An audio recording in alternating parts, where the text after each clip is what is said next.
क्योंकि अगर वो उस समय कांग्रेस को छोड़ करके भारतीय जनता पार्टी में नहीं जाती तो निश्चित रूप से केदारनाथ की सीट भारतीय जनता पार्टी की नहीं थी। हमारे गांव में आर्मी, जब से ये सरकार बनी, आर्मी की भर्ती हुई कोई कि हमारे गांव से इधर से कोई सिपाही बना, कोई फौज में बना? नहीं बना भाई। ये बाईपास जवाड़ी का हमारा बना, इसमें अतिक्रमण के नाम पे आपने हमको तोड़ा। विश्व के मानव जाति का पहला इतिहास है कि जब कोई सरकार अपनी जनता के खिलाफ कोर्ट जा रही है, अगर बीजेपी वाले नहीं भी कहेंगे तो जनता को पूछना चाहिए और उनको भी अपना काम बताना चाहिए। आप कह रहे हैं कि हम अमेरिका तक का इलाज करा देंगे, एक विधायक बीमार पड़ेगा उसका तो इलाज होगा, अतः अन्य लोगों का क्या होगा? सब जानती है कि 500 का अगर आप रिचार्ज कराएंगे तो आपका 3 महीने चलेगा। यहाँ आप जो है 50,000 रुपये 40,000 रुपये फोन के लिए दे रहे हैं विधायक को, तो कौन सा फोन कर रहे हैं वो? आपने तो ऐसी घोषणा कर दी कि हाथी का आपने बिल्ली बना दिया।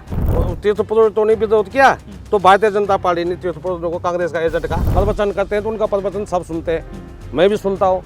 अब वोट होगा तो मैं नहीं दूंगा उनको वोट। हमारा सबसे बड़ा दुर्भाग्य इस प्रदेश का ये रहा कि 2012 में इस प्रदेश के मुख्यमंत्री विजय बहुगुणा बने। अब त्रिवेंद्र रावत जी मुख्यमंत्री बने तो उनके अगल बगल वाले प्रॉपर्टी डीलर थे, उनसे वो मुख्यमंत्री बन गए। क्या हो गया? उन्होंने जो है यहाँ तक लिया, डोईवाला तक, वहाँ बाला वाला नगरदोदा तक नगर निगम लिया।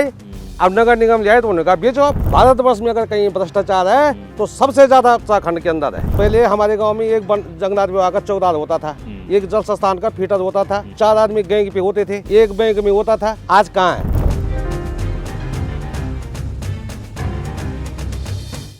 इस समय मैं केदारनाथ विधानसभा में हूं और केदारनाथ विधानसभा में आप जानते ही हैं कि उत्तराखंड का वन ऑफ द ऐतिहासिक जिसे कह सकते हैं उपचुनाव चल रहा है और इस उपचुनाव में बीजेपी कांग्रेस दोनों के लिए बहुत कुछ दांव पर लगा है।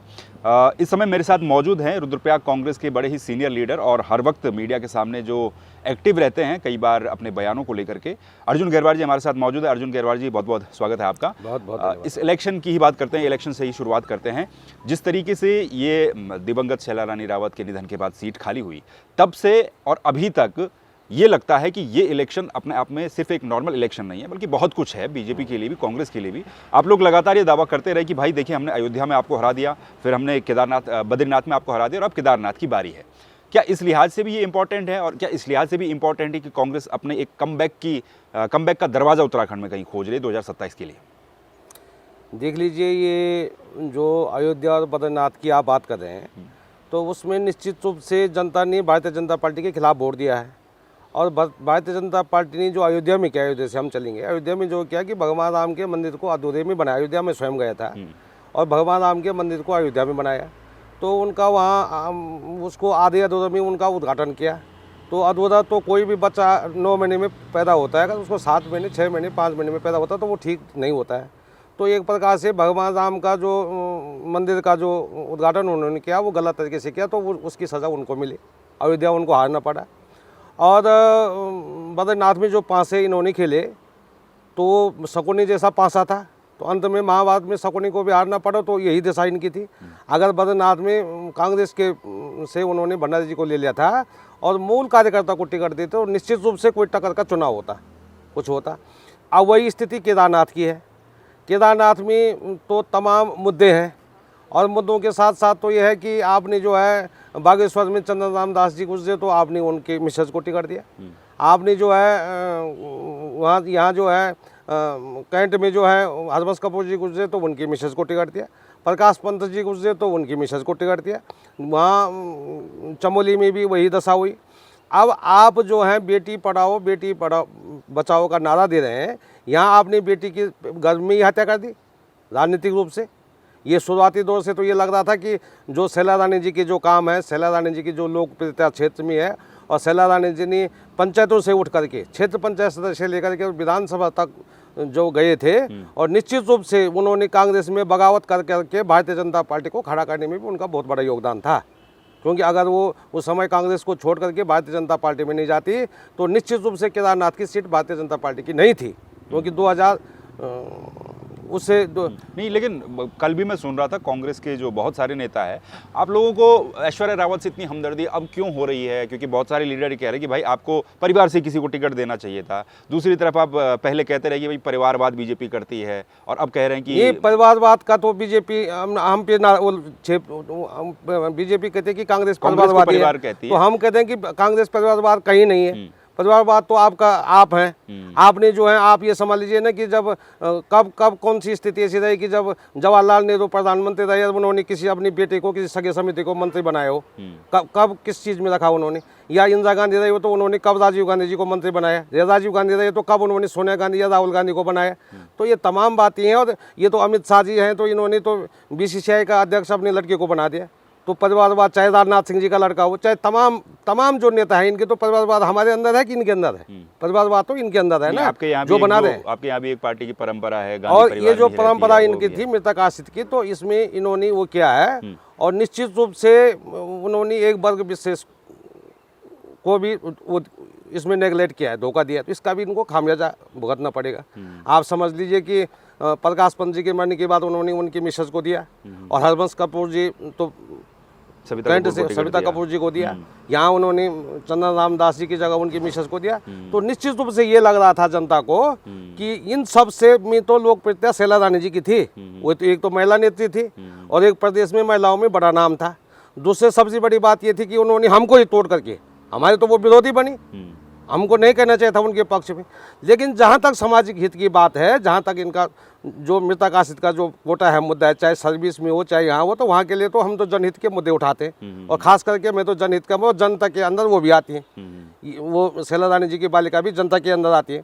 दूसरी तब आप बेटी पढ़ाओ बेटी बचाओ का नारा दे रहे हैं, तो आपने वहाँ पर वो कर दिया। तो चलो ये तो उनका पारिवारिक मुद्दा है। लेकिन सबसे बड़ा मुद्दा, चाहे यात्रा के संबंध में लोग कह रहे हैं वहाँ करें, तो सबसे बड़ा मुद्दा है रोजगार का। ये रोजगार जिस उद्देश्य हमने इस उत्तराखंड राज्य को बनाया था, उसकी पूर्ति आज तक नहीं हुई। और उस तरफ कोई गया भी नहीं, क्योंकि तब तक आपका भू कानून आ जाता है, तब तक आपका जो है मूल निवास आ जाता है, तब तक आपका चुनाव आ जाता है। और हम उस उद्देश्य की तरफ गए ही नहीं जिसके लिए हमने उत्तराखंड राज्य मांगा था, रोजगार के लिए मांगा था।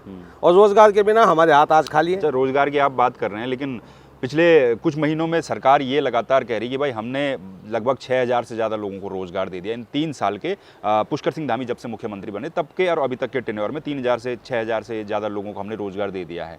तो क्या ये डेटा, इस डेटा पर कांग्रेस को बिलीव नहीं है? अच्छा, मैं आपसे एक बात कहना चाहता हूँ। भारतीय जनता पार्टी ने 6000 लोगों को रोजगार दिया। जो सृजित पद हैं उससे अतिरिक्त दिया। जो सृजित पद कांग्रेस के टाइम के हैं, मान लो PWD में 20 पद सृजित हैं, और आपने 20 रिक्त पद थे जो कांग्रेस के टाइम से सृजित थे, जबकि देश की स्थिति ठीक नहीं थी। आज आप अपने आप को विश्वगुरु भी मान रहे हैं, सबका साथ सबका विकास भी मान रहे हैं, अपने आप को 3 इंजन 4 इंजन की सरकार भी मान रहे हैं। और 20 रिक्त पद में अगर आपने 5 आदमियों की नियुक्ति की, तो 15 पद फिर भी तो रिक्त हैं और सृजित पद हैं उस समय के। हमारा तो ये था ना कि जितनी इस प्रदेश में सृजित पद हैं, उसके अतिरिक्त प्रधानमंत्री जी का नारा था कि मैं 2 करोड़ रोजगार प्रतिवर्ष दूंगा सृजित पदों के अतिरिक्त। आज आप आर्मी की स्थिति लगा दीजिए। हमारे गांव में आर्मी, जब से ये सरकार बनी, आर्मी की भर्ती हुई कोई?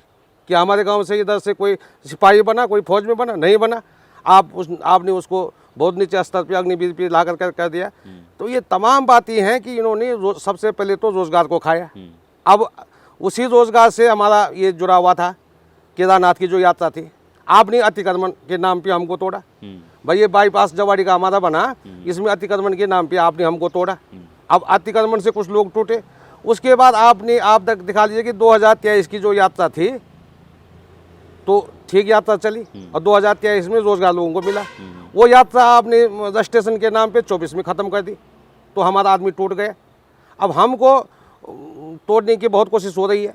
ये विश्व के मानव जाति का पहला इतिहास है कि जब कोई सरकार अपनी जनता के खिलाफ कोर्ट जा रही है, कोर्ट ने कह दिया कि उपनल के कर्मचारी जो है नियुक्त किए जाए, समान वेतन दिया जाए, समान नागरिक सहायता के भी आप बात कर रहे हैं। अब जो है आप कोर्ट जा रहे हैं कि हम इनको नौकरी नहीं देंगे। तो ये दुर्भाग्यपूर्ण नहीं है? सरकार तो जनता के लिए एक बाप के समान होती है, और बाप जो है बेटे के खिलाफ कोर्ट जा रहा है कि इसको खाना नहीं देना चाहिए, इसको भूख से मारो। तो ये दुर्भाग्य नहीं है तो क्या है? और फिर वो वोट की मांग करें।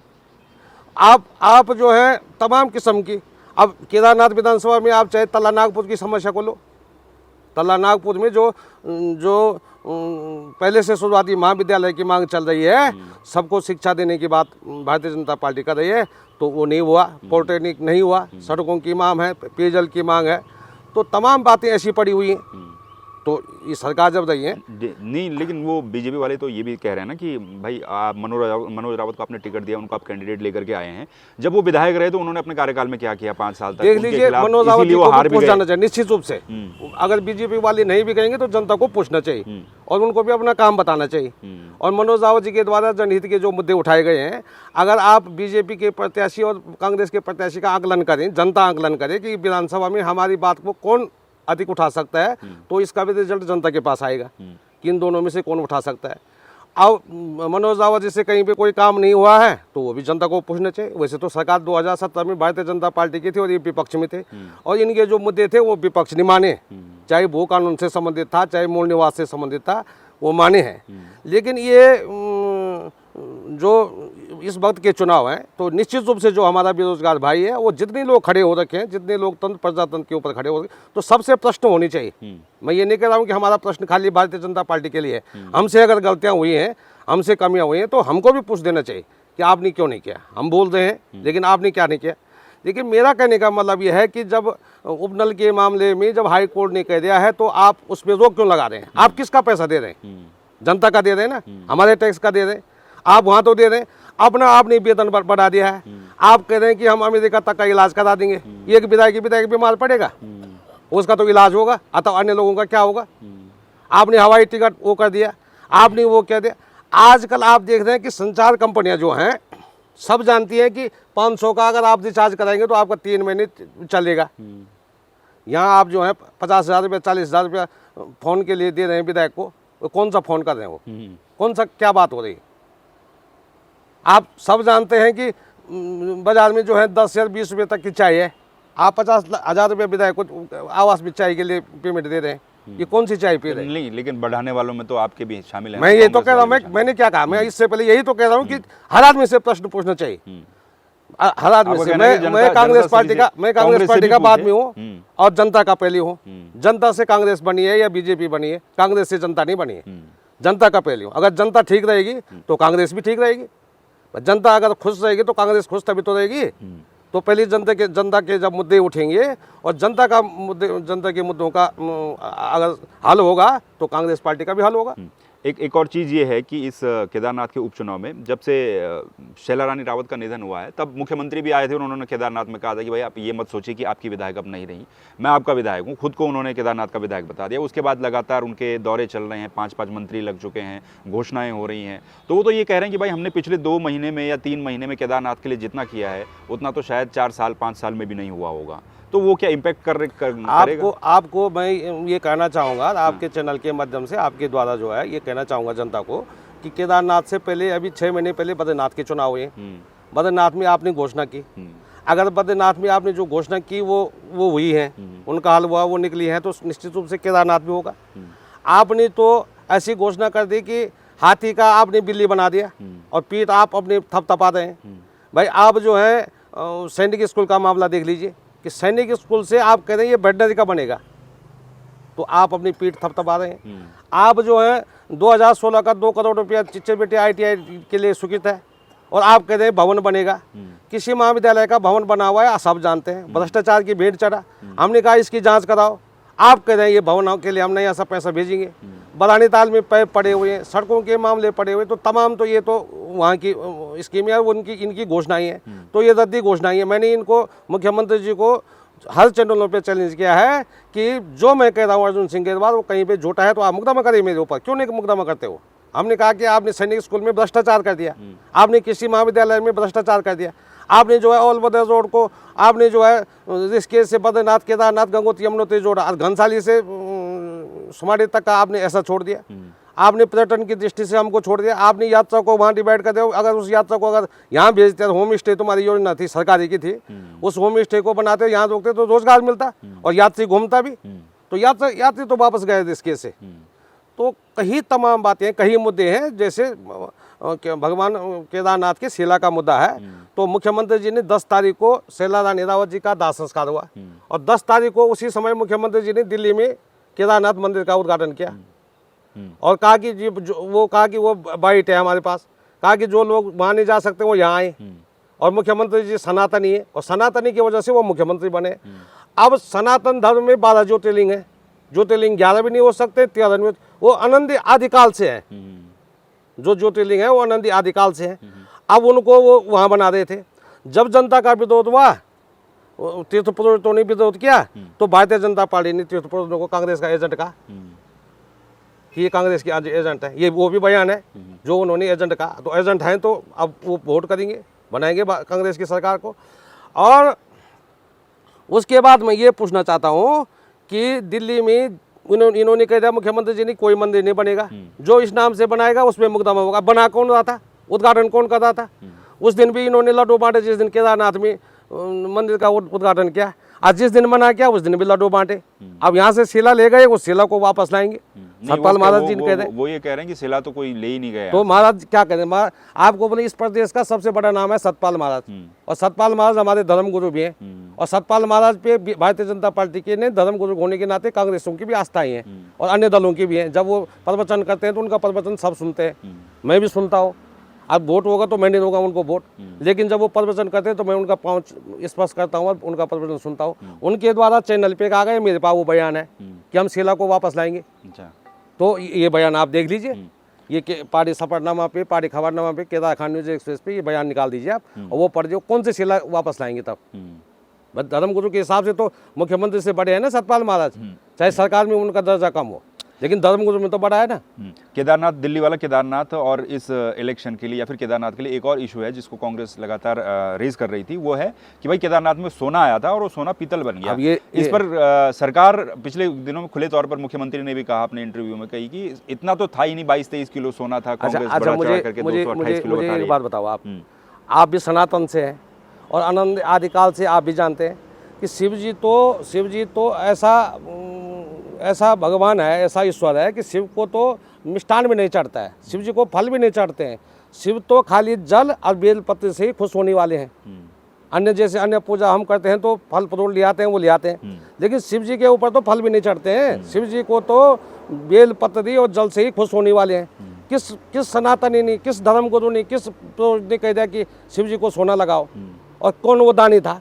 अब आपने अब आपने चढ़ा दिया, मान लो एक गलती आपने वो की, वो आपने शिव जी को चढ़ाया वो सोना। मंदिर को दान देते, उस पैसे से आप जो है एक बद्री केदार मंदिर समिति का एक चिरबेटा में बना लेते, एक महली में बनाते, एक तिलवन बनाते, एक भवन बनाते, तो यात्रियों के काम आता, उस दानी का भी नाम आता। तो ये गलती तो वो हुई। दूसरी गलती ये है कि जब आपने उसको लगाया तो आपने सुनार बुलाया और आपने उसकी परख करवाई, आपने उसको पावती दी और पावती में आपने लिखा कि इतना सोना हमें प्राप्त हो गए। उसके बाद मंदिर समिति के अध्यक्ष अजीत नारायण जैन जी, जो मंदिर समिति के अध्यक्ष हैं, उन्होंने सरकार को एक पत्र लिखा और उस पत्र में ये लिखा कि यहाँ सोना लगा हुआ है, सोना चोरी होने की दर है, हमें सुरक्षा के लिए कुछ लोगों का यहाँ अपॉइंटमेंट करने की अनुमति दीजिए। अब सरकार ने अनुमति दी होगी अंदर खानी, उन्होंने अपने आदमी वहाँ लगाए उस सोने के सुरक्षा पे।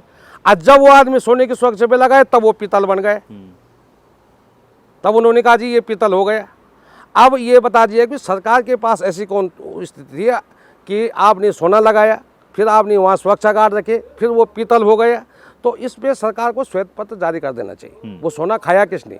और सोना कोई कम बात नहीं, किलो क्विंटलों में तो हमने पहले बात सुना, हम तो 1 ग्राम सोने के लिए भी तरस जाते हैं, लेकिन वो तो किलो क्विंटलों में जो बात चल रही है उसको भी होना चाहिए, उसकी सफाई भी आनी चाहिए। वो कहाँ गया कहाँ? अच्छा, इस चुनाव में आप लगातार इन दो मुद्दों को भुनाते रहे कांग्रेस पार्टी लगातार कि केदारनाथ में सोने वाला मामला और दिल्ली वाला केदारनाथ मंदिर। बाकी यात्रा को लेकर के भी आपने बातचीत की है। एक और इशू है जो कि मनोज रावत ने आज से टिकट मिलने से एक दिन पहले एक प्रेस कॉन्फ्रेंस की थी भू कानून को लेकर के। उन्होंने कहा भाई 2017-18 में पहले तो त्रिवेंद्र सिंह रावत की सरकार जब थी तब पाप किया गया और 22 में धामी जी ने पाप किया, 22 में अमेंडमेंट किया, उसमें 143 को हटा दिया। तो बहुत सारे लोगों का ये क्वेश्चन है कि भाई मनोज रावत क्या आज से पहले तक ये बात नहीं कर सकते थे? ठीक जिस दिन टिकट मिलना था उसी दिन मनोज रावत प्रेस कॉन्फ्रेंस करते हैं। वो क्या बात करते हैं?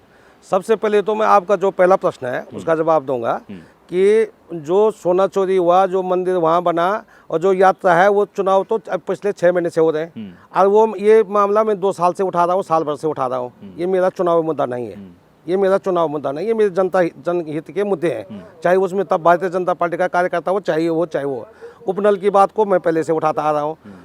जो विधानसभा में भर्तियों के मामले या जहाँ भ्रष्टाचार हुआ है वो मैं पहले से उठाता आ रहा हूँ। ये मेरा कोई चुनाव मुद्दा नहीं है, ये तो हर जनता के जनहित के मुद्दे हैं। अब दूसरी बात भू कानून और मूल निवास की आती है, तो मेरा आपसे ये निवेदन है कि जब हमारा देश आज़ाद हुआ था 1947 में और 1950 में जो हमारा मूल निवास का आया था पूरे देश का, पूरे भारतवर्ष का, ये कानून आया था कि जो जहाँ पर है, जो जहाँ पर है 1950 में, वो वहाँ का मूल निवासी है, वो वहाँ पर रहेगा। और उससे सारे संतुष्ट हो गए थे। अब उसके बाद अन्य राज्य जो बने 61 में 60 में, तो उन राज्यों के द्वारा भी आवेदन किया गया कि जी हमको दिया जाए, तो उन्होंने कहा नहीं, आप जहाँ के हैं वहाँ के हैं। मान लो हम जखोली से हैं, तो उत्तर प्रदेश में भी जखोली के थे, अब उत्तराखंड में भी हम जखोली के, हमारा प्रदेश का नाम बदला, हमारा मूल निवास का वही है। तो ये कानून उन्होंने नहीं होना चाहिए था। 2000 में जब उत्तराखंड राज्य बना, और हमारा सबसे बड़ा दुर्भाग्य इस प्रदेश का ये रहा कि 2012 में इस प्रदेश के मुख्यमंत्री विजय बहुगुणा बने। 2012 में किसी ने रिट दायर की हाई कोर्ट में मूल निवास पे, और उन्होंने अपना फैसला दे दिया कि 2000 जब राज्य बना तब से माना जाए। अब मूल निवास जब हो गए तो अस्थायी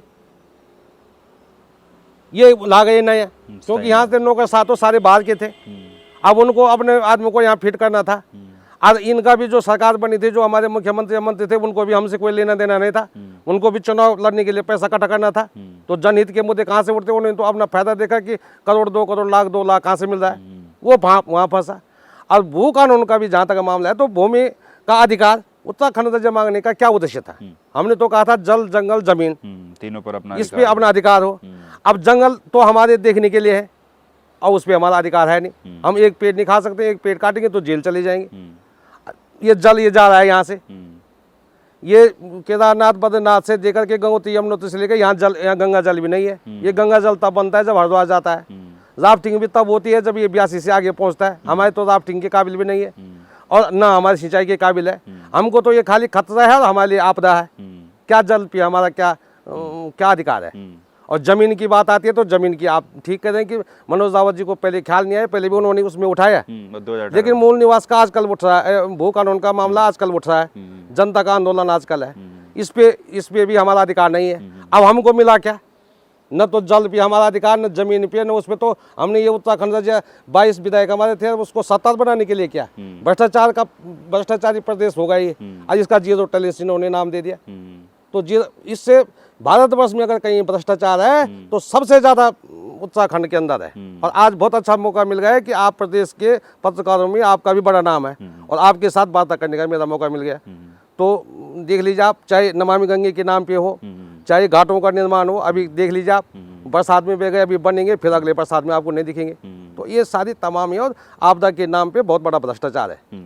चलिए, आपदा के नाम पर भ्रष्टाचार आप बता रहे हैं, इन बाकी मुद्दों पर कभी विस्तृत बात करेंगे। लेकिन एक और सवाल ये भी, जैसा आपने जिक्र किया अभी कि भाई 2000 में ऐसा हुआ, 2012 में बहुगुणा बने, तो सवाल तो ये भी उठता है ना, पॉलिटिकल पार्टी दोनों की आपकी सरकार रही, मैंने कहा वो कांग्रेस के मुख्यमंत्री थे, मुख्यमंत्री, लेकिन अगर वो रिट दायर कर देते, जो सुधांशु धुलिया जी जो उनका जो फैसला था, तो हाई कोर्ट का जो फैसला था, अगर वो फिर उस याचिका को दायर कर देते तो निश्चित रूप से ये मुद्दा नहीं होता। आज ये नहीं होता, क्योंकि जो हमारा 1950 का था, हम तो कह रहे हैं ना कि ये कह रहे हैं कि आंदोलनकारी कह रहे हैं, चाहे यूकेडी हो चाहे दूसरा दल कह रहे हैं कि मूल निवास मूल कानून लागू करो। अरे हम कह रहे हैं कि वो जो तुमने किया वो उसको खत्म करो, जो तुमने कर रखा है वो कानून उसका खत्म करो।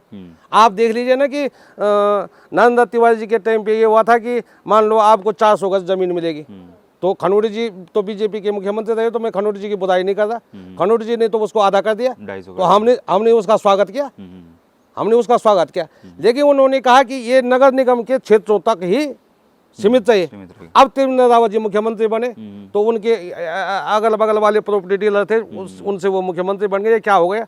उन्होंने जो है यहाँ तक लिया, डोईवाला तक, वहाँ बालावाला नगरजोदा तक नगर निगम लिया है। अब नगर निगम लिया है तो उन्होंने कहा बेचो, अब बेचो, ये हो गया। तो ये बातें हैं, ये तमाम बातें हैं। तो ये एक से एक जो चीज़ें हैं हमारे और मुख्यमंत्री। आप हम बात कर ही रहे हैं, तो क्या गारंटी है कि मान लो अगर 2027 में इलेक्शन होने उत्तराखंड में, कांग्रेस की अगर गवर्नमेंट आती है, तो आप लोग इस पर कुछ करेंगे या फिर सिर्फ चुनाव? बिल्कुल करेंगे, बिल्कुल करेंगे, 101% करेंगे। देख लीजिए, कांग्रेस की सरकार आएगी तो सबसे पहले हमने कहा आप नए पद सृजित मत करो, चाहे जो पहले पद है, और उन पे आप नीति करो तो पूरे प्रदेश को रोजगार मिलेगा। आप देख लीजिए कि पहले हमारे गांव में एक जंगलात विभाग का चौकीदार होता था, एक जल संस्थान का फीटर होता था, एक 4 आदमी गैंग पे होते थे, एक बैंक में होता था। आज कहाँ है? आज है वो रोजगार? वो पद तो सृजित है ना। और उस समय के सृजित हैं जब 1947 में देश के पास कुछ नहीं था, उस समय के पद सृजित हैं तब के हैं। आज कहाँ है वो चौकीदार, आज कहाँ है वो बेलदार? आज खा दिया ना उन्होंने हमारे पद। और कौन सा गाँव ऐसा? अभी तो डाक सेवक भी हरियाणा और अब इस पे देख लीजिए आप कि इन्होंने हमको ये उसमें मिला है क्या? ये हमको मुनाफे में मिला है जो इस समय लोकसभा राज्यसभा के चुनाव हुए कि राज्यसभा आपने भेज दिया हमको, विधानसभा भी लोकसभा भी भेज दिया, और वहाँ से उन्होंने हरियाणा। अब देख लीजिए कितनी बड़ी बात है, आज तक के इतिहास में डाक जो गांव का होता था तो मेरे गांव का तुम्हारे गांव नहीं जाता था, जखोली का जखोली में देता था, बचवाड़ का बचवाड़ में देता, कोट मांगत का कोट मांगत में, दंडदार का दंडदार में। अब इन्होंने यहाँ से ला गए, और 1-2 नहीं लाए, 100% ला गए। और हमारे जो लड़के हैं, जो हमारे भाई बेरोजगार हैं, उनको मिस कॉल मारने पे लगा दिया। आप मिस कॉल मारो और भारतीय जनता पार्टी के सदस्य बनो और बनाओ। अब ये उसकी बात करें, हमको धर्म जाति के नाम पे उलझा रहे हैं कि ये मुसलमान और ये हिंदू और अलाना फलाना, जबकि तो हम कह रहे हैं भारत में रहने वाला तो हर आदमी भारत का नागरिक है। तो अब ये हमको वहाँ उलझा रहे हैं, हमारे लिए भाषण तैयार कर रहे हैं सहारनपुर में, दिल्ली में, यहाँ देकर दे। अब किस मुँह से यहाँ अनिल बलूनी हुए चाहे महेंद्र भट्ट जी हुए, किस मुँह से इस रुद्रप्रयाग जनपद में आकर के भाषण करेंगे इस संबंध में? जनता पूछेगी, वो नहीं पूछेगा। और बहुत दुर्भाग्य है हमारा कार्यकर्ता जो है बड़े नेताओं के साथ फोटो खिंचवाने में इतना अपने आप को मान रहा है कि मेरी डिग्री काबिल हो गई, अपनी डिग्री की उपलब्धि वो वहीं तक मान रहा है कि ये बड़ा काम हो गया। अरे अपना अधिकार मांगो ना। हमने ऐसा थोड़ी नहीं कहा कि तुम पद को सृजित करो, हमने ऐसा नहीं कहा कि तुम ये अग्निवीर बनाओ। हमने कहा फौज में जितनी वैकेंसी है, जितनी हमको मिलती थी उतनी दो, आप बढ़ाओ मत रोजगार को, मत दो 2 करोड़ सालाना रोजगार जो आपने वादा किया था उसको मत दो। लेकिन जो कांग्रेस के टाइम पे थी उसको तो दो, जो सृजित पद है उसको तो दो। तो ये कहाँ है? चलिए, तमाम मुद्दे आपके हैं, और आखिरी सवाल आपसे ये करूंगा, आप बहुत शॉर्ट में इसका जवाब दीजिएगा। केदारनाथ का ये चुनाव इस समय कहाँ पर खड़ा है? आप किस तरीके से आकलन कर रहे हैं? आप ऑब्वियसली कांग्रेस के आप लीडर हैं, तो आप कहेंगे कि भाई कांग्रेस जीत रही है, लेकिन क्या आपको लग रहा है कि 2 महीनों में जिस तरीके से घोषणाएं हुई उसका भी इम्पैक्ट पड़ेगा, या फिर कांग्रेस जीत रही है? क्या एज है? देखो, ये घोषणाएं तो झूठी घोषणाएं हैं, और जो हमारा बेरोजगार भाई है उसको इस चुनाव का इंतजार है, वो उनके विरोध में वोट देगा जिन्होंने इनका रोजगार खाया है। जो हमारे घोड़े खच्चर वाला है, जो व्यापारी है, जो हमारी तमाम आंगनवाड़ी या जो हमारी आशा कार्यकर्ती, जिनके साथ भी सरकार ने कोई वो नहीं किया, जिनका बड़ा आंदोलन रहा है, चाहे उपनल के कर्मचारी हों, चाहे अन्य हमारे कर्मचारी हों, चाहे बैंक वाले हों, चाहे बैंक वाले हों, सबको इसका इंतजार है।